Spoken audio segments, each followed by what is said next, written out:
आवाज आ रही है ये phonograph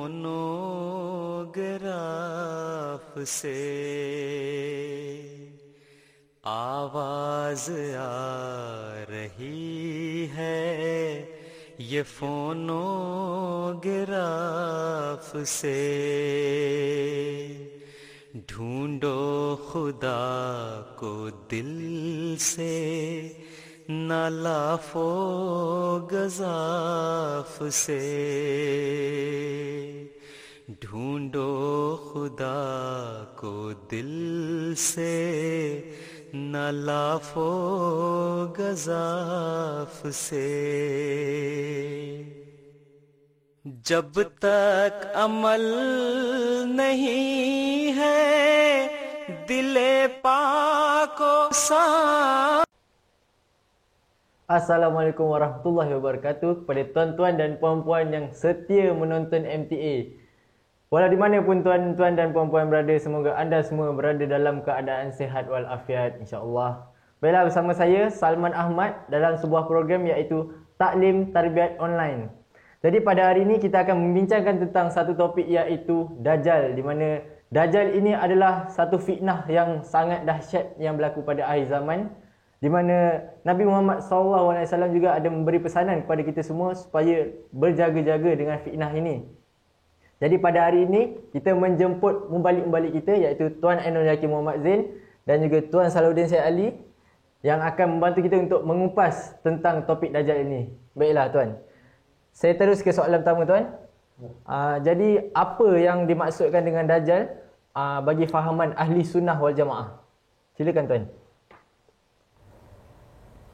Terima kasih Saudara Salman sekali lagi atas soalan yang diajukan. Memang satu topik yang sangat penting untuk kita bincangkan, terutamanya kita di akhir zaman nanti, di mana Rasulullah SAW telah menasihatkan kepada kita dan mengingatkan kepada kita betapa bahayanya fitnah Dajjal ini.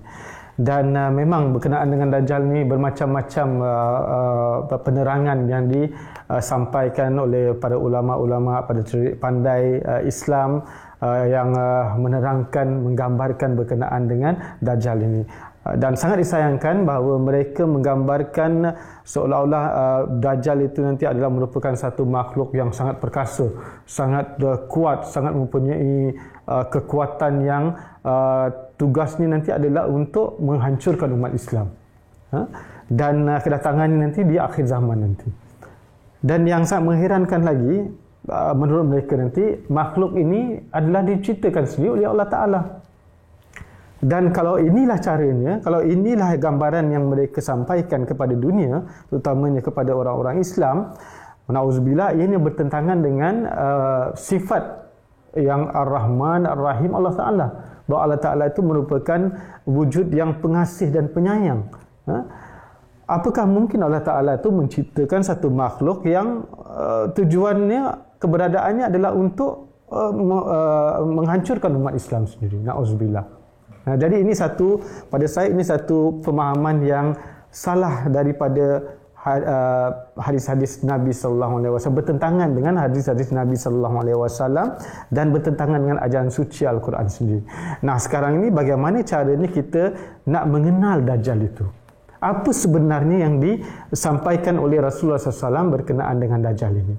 Nah, untuk mengenal itu Rasulullah SAW pun ada menasihatkan kepada kita semua dalam salah satu hadis yang diriwayatkan oleh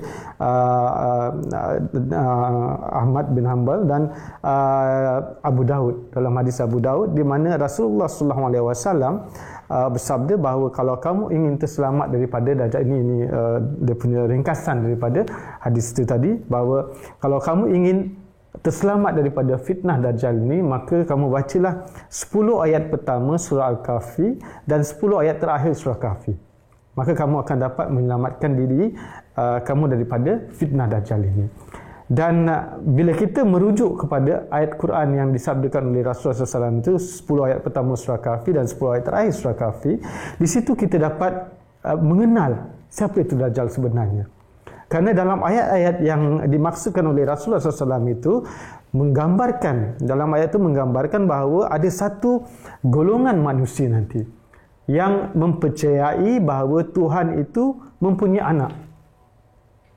Jadi ayat dalam surah Kahfi itu menggambarkan bahawa ataupun memberitahukan kepada kita bahawa Tuhan itu mempunyai anak. Dan Rasulullah SAW memberitahukan kepada kita semua bahawa kalau kamu ingin terselamat, kamu baca surah Kahfi. Itu bukan sekadar baca saja. Maksudnya kita perlu renungkan apa yang ingin disampaikan oleh Rasulullah SAW. Jadi bila kita kaji dan kita mendalami, macam saya cakap tadi, bahawa di situ Allah Ta'ala menerangkan berkenaan dengan satu golongan yang mengatakan ataupun yang mempunyai keyakinan dan kepercayaan bahawa Allah Ta'ala itu mempunyai anak. Nah, sekarang ini apabila kita melihat di semua penjuru dunia, timur, selatan, barat dan utara, kita akan mengetahui bahawa golongan yang mempercayai bahawa Tuhan itu mempunyai anak adalah golongan Kristian. Dan golongan Kristian ini memang sejak dari dulu. Sejak dari zaman Rasulullah SAW pun, usaha mereka adalah untuk menidakkan keberadaan Islam ini. Di zaman sekarang ini pun inilah usaha-usaha mereka untuk menghapuskan agama Islam dan menghapuskan ajaran Islam dan menghapuskan umat Islam. Seperti mana yang memang diyakini oleh ulama-ulama juga bahawa nanti Dajjal ini datang yang merupakan makhluk yang perkasa yang tujuannya adalah untuk menghancurkan Islam. Jadi lihat perbandingan yang saya buat di sini, apa kepercayaan pada ulama-ulama Islam berkenaan dengan Dajjal yang merupakan satu makhluk yang perkasa yang tujuannya untuk menghancurkan Islam, dan apa gambaran yang disampaikan oleh Rasulullah SAW kepada kita semua, yang mana saya dah terangkan tadi. Asal maksud tujuan yang ingin disampaikan oleh Rasulullah SAW adalah pada akhir zaman nanti, fitnah Dajjal ini yang ingin menghancurkan Islam adalah merupakan satu golongan, satu umat manusia, satu kelompok umat manusia yang mempunyai akidah bahawa Tuhan itu mempunyai anak dan tujuan mereka adalah untuk menghapuskan ajaran Islam. Jadi kita dapat melihat dua penerangan yang saya jelaskan di sini tadi. Satu, penerangan dari ulama, kepercayaan ulama, dan satu lagi apa yang Rasulullah SAW sampaikan kepada kita semua. Yang kedua inilah yang merupakan pengertian yang sebenar-benarnya yang harus kita pegang, yang harus kita imani, bahawa Dajjal itu merupakan satu kelompok, satu golongan yang mempercayai Tuhan itu satu, Tuhan itu mempunyai anak, dan golongan yang dimaksudkan itu yang ingin disampaikan oleh Rasulullah SAW di dalam hadis itu tadi, bahawa ianya merupakan orang-orang Kristian yang memang sejak dari dulu berusaha untuk menghapuskan Islam. Baiklah, jazakumullah Tuan. Baiklah, seperti apa yang Tuan terangkan tadi, bahawa Dajjal ini adalah golongan yang mempercayai bahawa Allah itu mempunyai anak lelaki, dan golongan itu adalah golongan Kristian itu sendiri. Jadi mungkin kita boleh fahami apa Dajjal ini dari segi bahasa Arab. Silakan Tuan Saladin untuk menerangkan. Okey, saya sampaikan maksud Dajjal daripada sudut bahasa Arab. Yang pertama sekali, ia satu golongan manusia yang sangat ramai, sehingga meliputi semua permukaan bumi ini disebabkan mereka tinggal di merata tempat. Yang kedua, satu golongan manusia yang bersifat pemalsu, pendusta dan menggelincirkan serta memesongkan. Yakni pada akhirnya mereka akan berusaha untuk menggelincirkan akidah seseorang, dan sebagaimana dikatakan tadi bahawa antara maksud utama mereka untuk menggelincirkan orang Islam agar terikut jejak langkah mereka, ini yang mereka akan buat.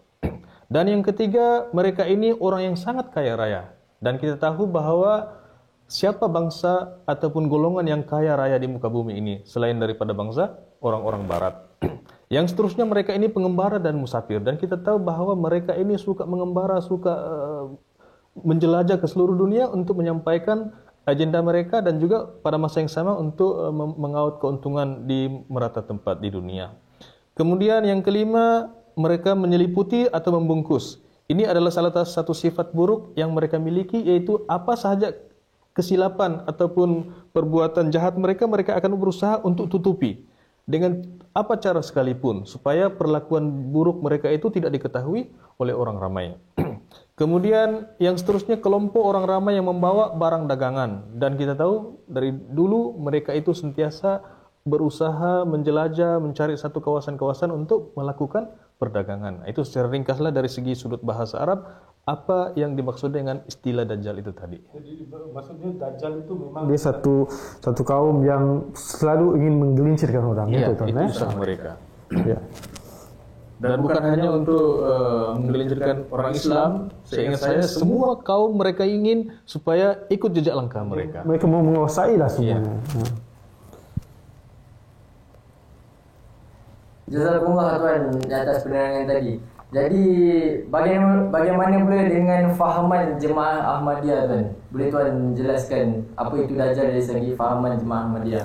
Ya, kalau seperti mana yang tadi dah saya jelaskan, berdasarkan hadis Rasulullah SAW, fahaman jemaat adalah merupakan bahawa Dajjal itu, macam saya katakan tadi, dia merupakan satu golongan yang mempercayai Tuhan itu mempunyai anak, dan kerja mereka adalah seperti mana tadi pun dah dijelaskan dari segi bahasa, dan lebih mendalam lagi adalah mereka adalah satu golongan yang ingin menghapuskan umat Islam, ingin menghapuskan ajaran Islam di muka bumi ini. Jadi kepercayaan Jemaat Ahmadiyah berdasarkan hadis yang disabdakan oleh Rasulullah SAW dan berdasarkan ayat suci Al-Quran daripada surah Kahfi itu, mereka ini adalah seperti mana saya katakan tadi merupakan orang-orang Kristian yang memang kita tahu bahawa inilah golongan yang mempercayai bahawa Tuhan itu mempunyai anak. Jadi ini kepercayaan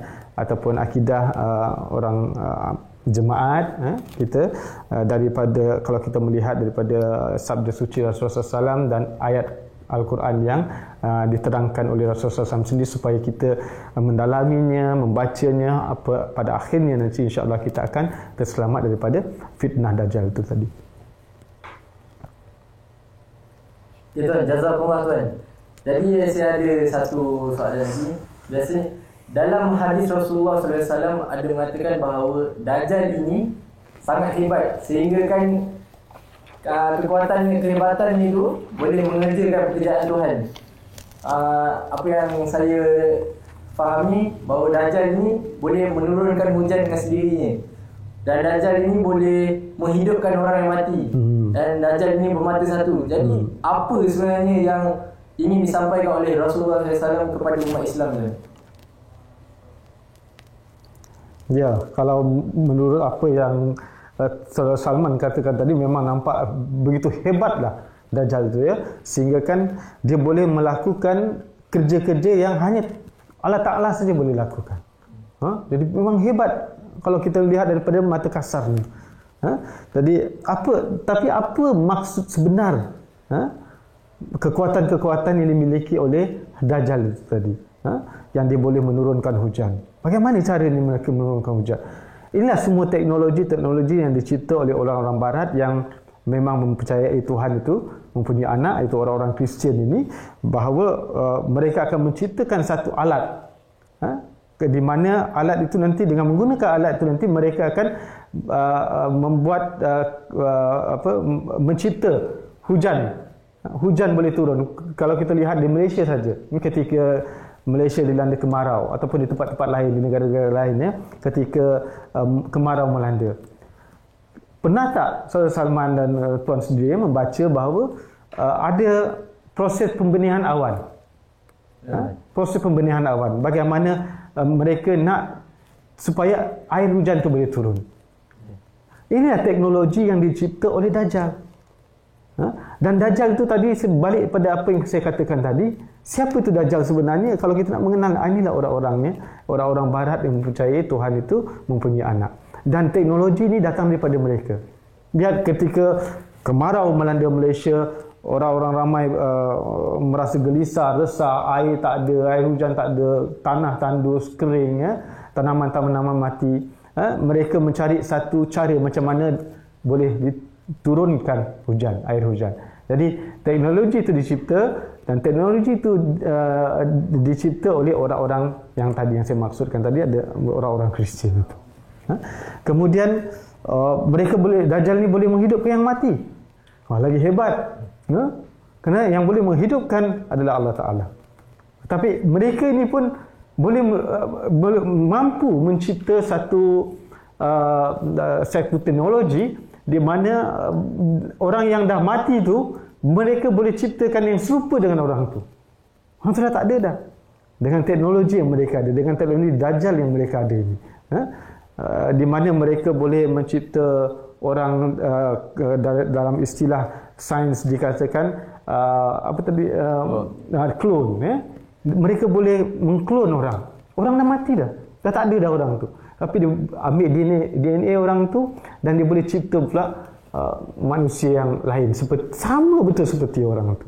Begitu juga haiwan mereka boleh ciptakan, dan itu dah terbukti. Dan teknologi ini hasil daripada pencapaian orang-orang yang mengaku bahawa Tuhan itu mempunyai anak. Dan banyak lagi lah. Dajjal itu apabila dia berdiri di tengah lautan, air itu separas buku lalinya saja. Nah, sekarang ni macam mana kita nak menterjemahkan? Macam mana kita nak menterjemahkan apa yang digambarkan oleh Rasulullah SAW itu? Dan kalau kita melihat di zaman kita sekarang ini, apa yang boleh berdiri di tengah lautan dan air itu di separas buku lalinya saja? Nah, itu tidak lain adalah kapal-kapal laut yang besar sekarang ini. Kita melihat kan bagaimana kapal-kapal persiaran yang datang dari negara-negara barat ini membawa pelancong-pelancong di dalam itu. Begitu besar ni kapal ini, dan dia berdiri di tengah lautan itu. Lihat, air laut itu separas buku lalinya saja.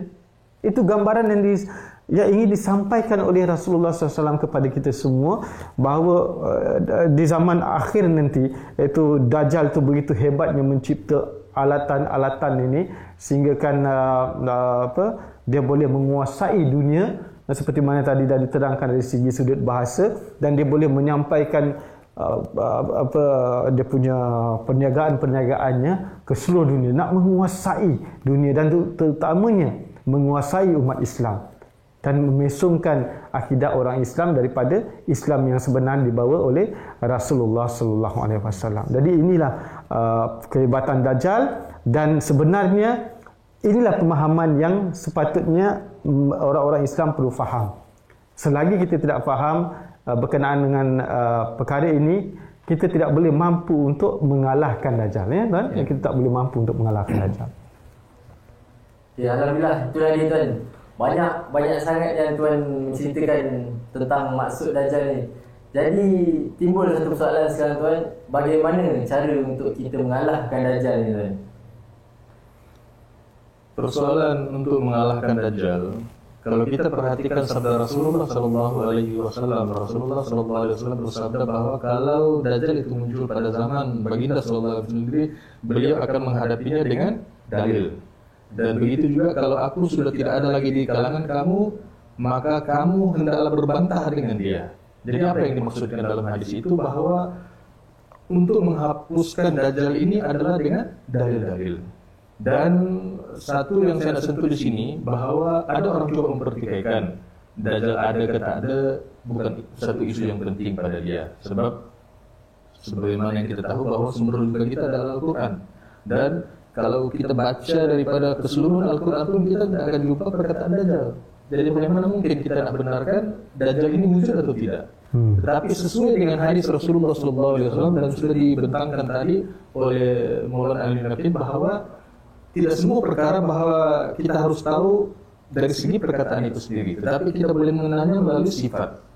Kan? Jadi disebutkan dalam hadis tadi dikatakan bahawa Rasulullah SAW mengatakan bahawa kalau untuk menghadapi ataupun terselamat daripada fitnah Dajjal itu, caranya ialah kamu kuasai 10 ayat pertama daripada surah Al-Kahfi dan 10 ayat terakhir daripada surah Al-Kahfi itu sendiri. Dan kalau kita baca secara menyeluruh, seperti yang dijelaskan tadi, bahawa ia menyentuh tentang satu bangsa yang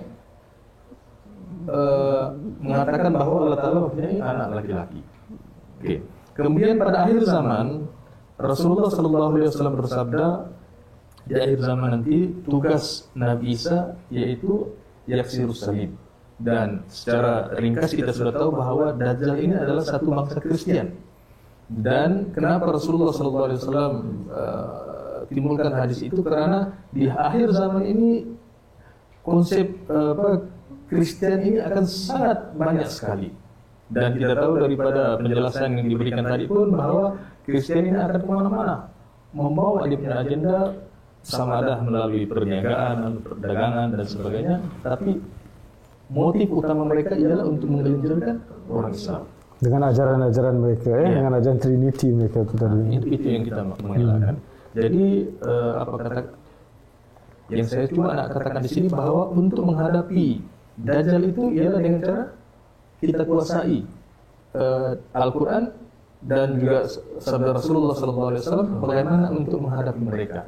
Dan sebagaimana yang dikatakan tadi juga bahwa kita tidaklah sama seperti pemahaman segelintir ulama yang menggambarkan Dajjal itu satu makhluk yang besar, yang mempunyai kekuasaan. Padahal mereka itu cuma makhluk yang sama seperti kita, cuma mereka ada agenda yang tersendiri. Dan kalau kita tidak berhati-hati, kita boleh tergelincir. Jadi dengan adanya dalil yang kita kuasai dari Al-Quran, maka kita dengan mudah untuk menghadapi Dajjal itu sendiri.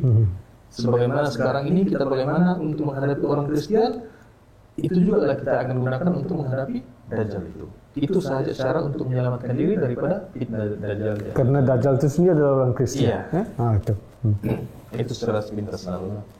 Jadi tuan, jika Dajjal ni ingin meneruskan agenda mereka dengan untuk menggelincirkan umat Islam, jadi siapa yang ditugaskan untuk mengalahkan Dajjal tuan?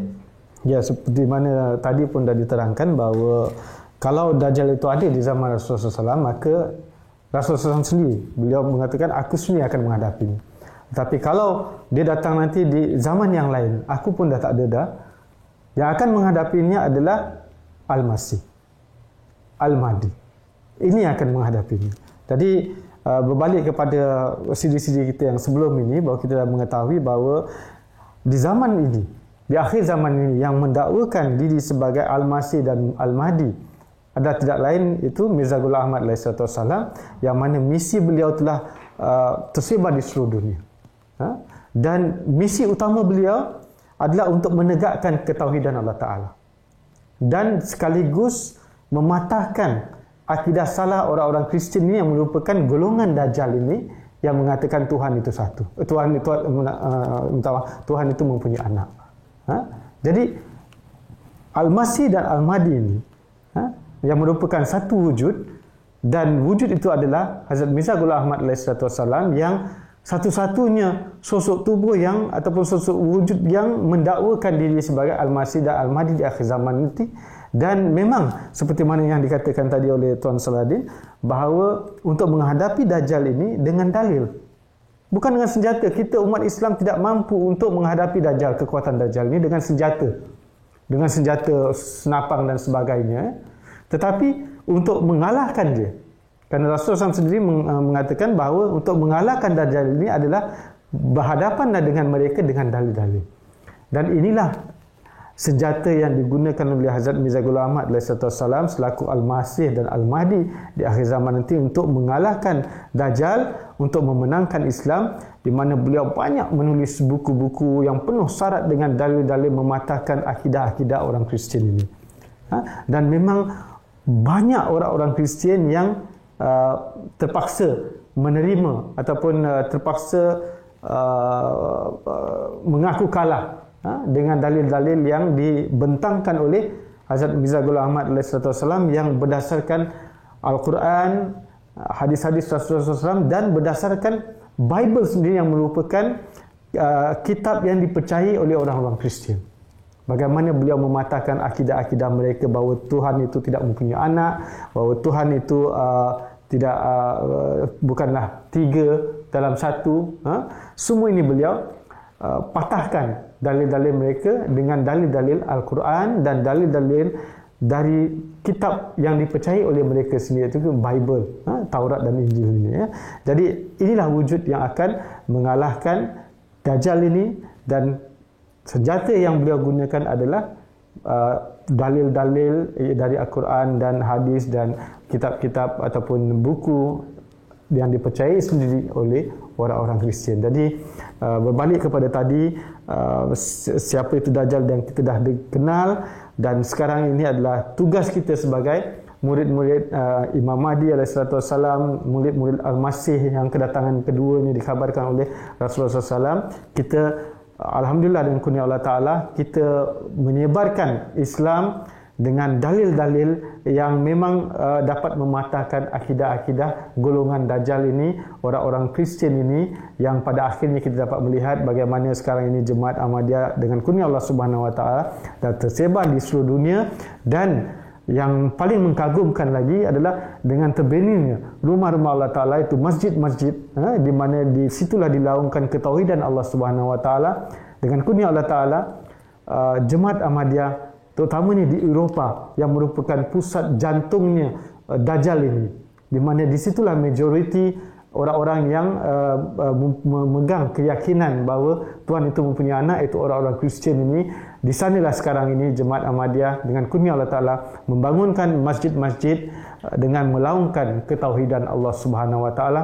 Dan dengan kurnia Allah Ta'ala, dengan dalil-dalil yang kita bentangkan ini, orang-orang Kristian tadi akhirnya menerima Islam, menerima Rasulullah SAW, dan menerima ketauhidan Allah Subhanahu Wa Ta'ala melalui tablik yang disampaikan oleh Imam Mahdi alaihissalam dan jemaahnya ini.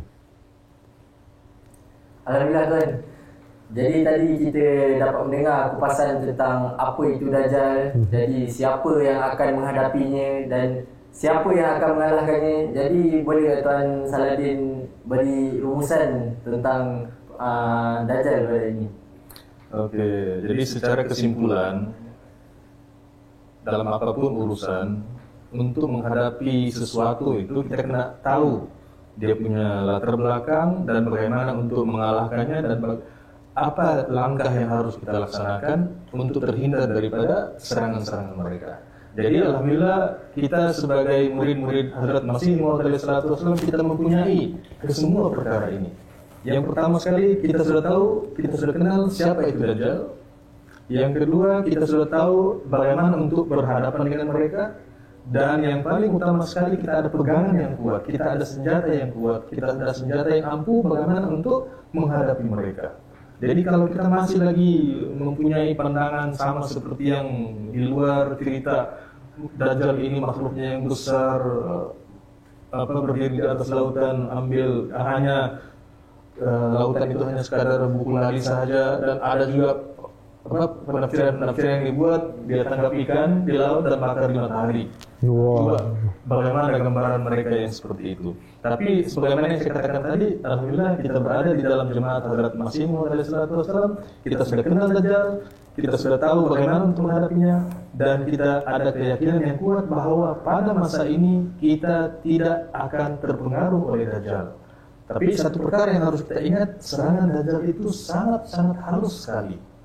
Kita tidak boleh sadar bagaimana serangan itu dia buat. Dengan teknologi-teknologi yang dia telah ciptakan, banyak orang boleh tersasar. Tetapi disebabkan kita mengetahui bentuk-bentuk serangan mereka, jadi kita dengan mudah boleh terselamat daripada pengaruh ataupun fitnah Dajjal.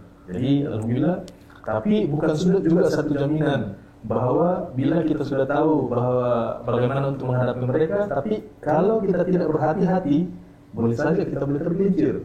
Jadi sebagai kesimpulan, kita perlu banyak berdoa, banyak beristighfar kepada Allah Subhanahu Wa Taala agar senantiasa terselamat daripada fitnah Dajjal ini. Itu yang saya boleh kongsikan. Sedikit saya tambahkan lagi ya. Yang paling penting sekali adalah kita mendekatkan diri kita dengan Allah Ta'ala. Seperti mana tadi dah disentuh bahawa dengan doa, banyak istighfar, dan kita haruslah sentiasa berusaha untuk mendekatkan diri kita kepada Allah Subhanahu Wa Taala, barulah kita akan terpelihara, terlindung daripada fitnah-fitnah dan pengaruh-pengaruh Dajjal itu. Seperti mana saya tadi dah dikatakan tadi, dia punya serangan tu sangat halus. Kadang-kadang kita tidak tahu. Orang-orang beriman pun diserang oleh serangan-serangan Dajjal itu tadi. Jadi untuk kita terpelihara daripada serangan Dajjal yang memang sangat halus itu, jadi perlu dan penting untuk kita senantiasa berusaha mendekatkan diri kita dengan Allah Subhanahu Wa Taala, iaitu dengan cara kita senantiasa berusaha untuk melaksanakan solat 5 waktu kita, begitu juga tahajud kita dan solat-solat nafal yang lain, di mana inilah senjata yang insya-Allah apabila kita melaksanakan ini nanti, bahawa kita akan terhindar dan selamat dan terlindung daripada serangan-serangan Dajjal itu tadi. Mudah-mudahan perkongsian yang kita bawa pada hari ini dapat sedikit sebanyak membuka minda kita semua berkenaan dengan siapa itu Dajjal tadi dan bagaimana untuk menghadapinya. Alhamdulillah, demikianlah perbahasan kita pada hari ini. Banyak ilmu pengetahuan yang kita peroleh pada hari ini. Jadi semoga banyak manfaat untuk kita semua. Demikianlah sama saya Salman Ahmad dan kru MTA yang lain mengucapkan ribuan terima kasih kepada semua penonton MTA. Jazakumullah ahsanal jazah. Jadi jangan lupa duduk rumah, stay home, stay safe. Assalamualaikum warahmatullahi wabarakatuh.